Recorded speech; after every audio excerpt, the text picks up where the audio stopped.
Good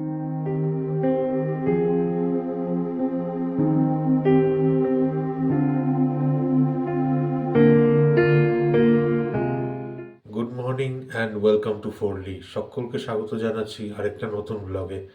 আশা করি তোমরা সবাই ভালো রয়েছো, আমরাও ঠিক আছি।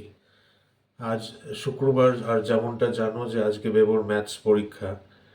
এখন ঘড়িতে বাজে 5:10। বেবো আমার সাথে সাথেই ভোরবেলায় আজকে উঠে পড়েছে, একটু লাস্ট মিনিট রিভিশন করে নিচ্ছে। তারপরে তো যথারীতি যখন টাইম হবে স্কুলে বেরোনো তখন তো রওনা হয়েই যাবে। আর আজকের দিনটা বাকি 5টা দিনের থেকে অনেকটাই আলাদা। কেন আলাদা সেটা এই ব্লগের মাধ্যমেই তোমরা জানতে পারবে।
ব্লগটা যারা এতক্ষণ দেখছো নিশ্চয়ই বুঝতে পেরেছো আমি কেন বলেছিলাম আজকের দিনটা বাকি দিনের থেকে অনেকটা আলাদা।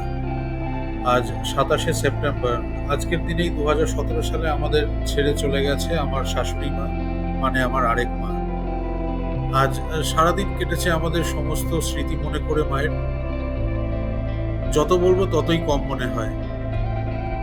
মা খুব চটর পটর, মানে চাল ভাজা, কচু ভাজা, মটর ভাজা, বাদাম ভাজা এইসব খেতে ভালোবাসতো।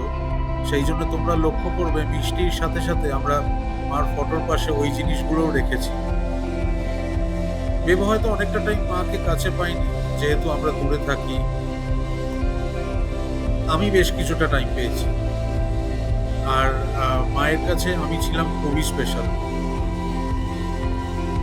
মানে ওই সম্পর্ক কোনোদিনই ছিল না যে শাশুড়ি জামাই।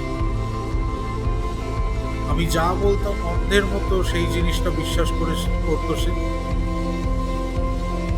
কোনোদিন যাচাই করতে চাইনি আমি সত্যি বলছি নাকি ইয়ার্কি মেরে মিথ্যে মিথ্যে কিছু বলছি। মা বরাবর চাকরি করেছে মেডিকেল লাইনে। 36 বছর সিএমআরআই, মানে আমরা যেটাকে চলতি কথায় ক্যালকাটা হসপিটাল বলি, সেইখানে মা কাজ করেছে। আর রিটায়ারমেন্টের পরেও মা আরেক জায়গায় চাকরি করেছে, সেটাও মেডিকেল লাইনে। ভীষণই ব্রড মাইন্ডেড ছিল। আমি যেরম আবদার করতাম সেরম ইয়ার্কি মারতাম, কোনোদিন কিচ্ছু মাইন্ড করেনি সেই মানুষটা। কিন্তু এমন একটা অসুখে মা পড়লো যে আর রেহাই পেল না। ডায়াবেটিস লেভেল অনেক বেড়ে গেছিল, যার থেকে মাল্টি অর্গান ফেলিওর হয়ে মা আমাদের ছেড়ে চলে যায়। 2017-এই মা মে মাসে আমাদের কাছে এসেছিল ব্যাঙ্গালোরে আমার বার্থডে সেলিব্রেট করতে। তখনও ভাবিনি যে সেই বছরই সেপ্টেম্বর মাসে মাকে চিরকালের মতো হারাতে হবে। তখন তো আর বিগ বাস্কেট বা ব্লিঙ্কিট এসব কিছু ছিল না।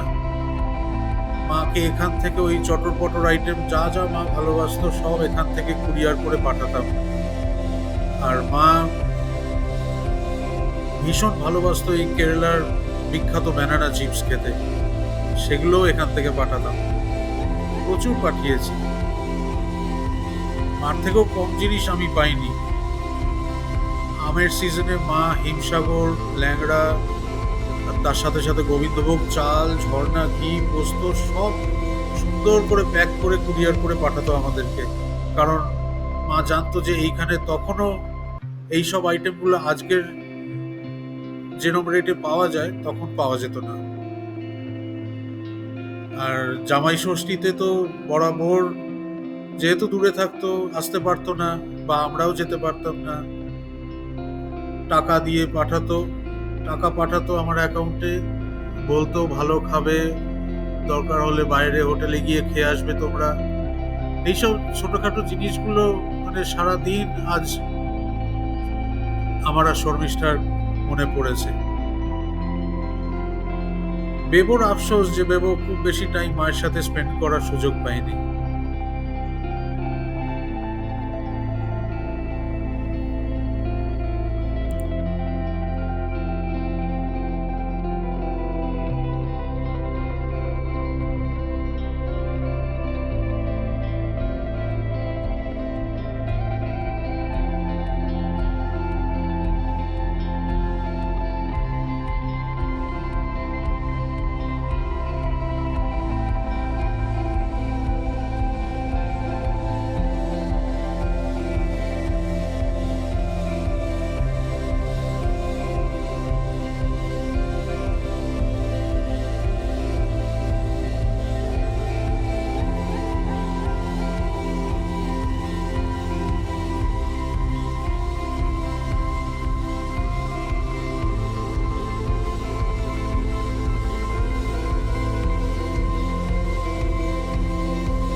একটা মজার ঘটনা তোমাদের সাথে শেয়ার করি তাহলে। মা যে লাস্ট বার আমাদের কাছে এলো, আমাকে জিজ্ঞেস করেছিল বার্থডে গিফট কি লাগবে। তার আগে তোমাদেরকে একটু বলে রাখি যে আমি আর শর্মিষ্ঠা একবার শপিং করতে গিয়ে একটা মলে হাসপাবিজের শোরুমে একটা জুতো দেখেছিলাম, ফর্মাল শু। তখন যেহেতু আমাকে রেগুলার অফিস যেতে হতো, তাই একটা ফর্মাল শু কেনার প্রয়োজন ছিল তখন। খুবই পছন্দ হয়েছিল জুতোটা, কিন্তু দাম দেখে আর কেনা হয়নি। যারা এইসব ব্র্যান্ড করো নিশ্চয়ই বুঝতে পারবে তার দাম কিরম হতে পারে। আর আমি যে জুতোটার কথা বলছি সেটা সেই ব্র্যান্ডেরও হাই এন্ড প্রাইসের ক্যাটাগরিতে পড়ে। তো যাই হোক, মার কাছে মিথ্যে মিথ্যে সেই আবদারটাই করেছিলাম, আর শর্মিষ্ঠা ছিল আমার পাশে বসে। ও তখন মাকে বলেছিল যে মা তুমি আগে সৌরভকে জিজ্ঞেস তো করো কি জুতো বা কত দাম। ওই যে আগে বললাম যে মা আমাকে অন্ধের মতো বিশ্বাস করত। মা উল্টে তখন শর্মিষ্ঠাকে বলেছিল সৌরভ যখন দেখেছে তখন নিশ্চয়ই সব ভেবেচিন্তেই দেখেছে। তারপর শর্মিষ্ঠা মাকে জুতোটার দাম বলাতে মা কিচ্ছু টের পেতে দেয়নি আমাদেরকে। মা যেদিন ব্যাঙ্গালোর থেকে রওনা হবে, ট্রেনে উঠে আমার হাতে ওই জুতোটা কেনার টাকা দিয়ে বলেছিল সৌরভ জুতোটা কিনে নিও। আমি সত্যি তখন মাকে জড়িয়ে ধরে কেঁদে ফেলেছিলাম।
আরও একটা ঘটনার কথা মনে পড়ছে।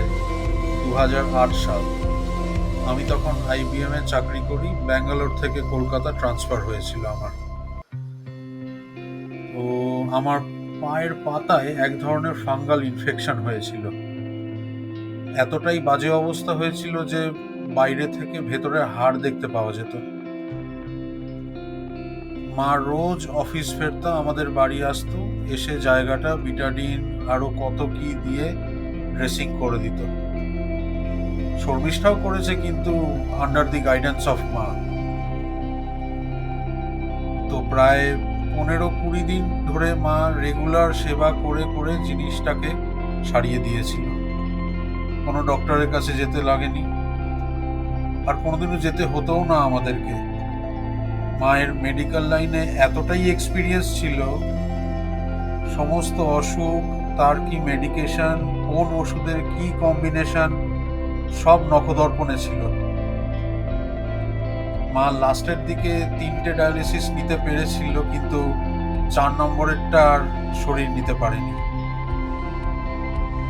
2017 সালের 27শে সেপ্টেম্বর ছিল দুর্গাপুজোর সপ্তমী। এক মা এসে আরেক মাকে নিয়ে চলে গেল।